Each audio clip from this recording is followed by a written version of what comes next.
విస్తారంగా వర్షాలు కురుస్తుండటంతో అధికారులను అప్రమత్తం చేశారు సీఎం రేవంత్ రెడ్డి. అన్ని శాఖల అధికారులు సిబ్బంది అలర్ట్ గా ఉండాలని ఆదేశించారు. ముంపు ప్రాంతాల్లో ఉన్నవారిని సురక్షిత ప్రాంతాలకు తరలించాలని సూచించారు. నదులు, వాగులపై ఉన్న లోతట్టు కాజ్వేలు, కల్వర్ట్లపై నుంచి నీటి ప్రవాహాలు ఉంటే అక్కడ రాకపోకలు నిషేధించాలని సీఎం ఆదేశించారు. చెరువులు, కుంటలకు గండిపడే ప్రమాదం ఉన్నందున నీటిపారుదల శాఖ అధికారులు ముందు జాగ్రత్త చర్యలు తీసుకోవాలని సీఎం సూచించారు.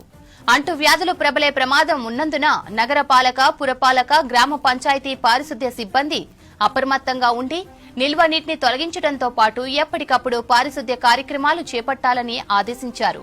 వైద్య ఆరోగ్య శాఖ సిబ్బంది ఆసుపత్రుల్లో సరిపడా మందులు అందుబాటులో ఉంచుకోవడంతో పాటు అవసరమైన చోట వైద్య శిబిరాలు ఏర్పాటు చేయాలని సీఎం రేవంత్ రెడ్డి సూచించారు.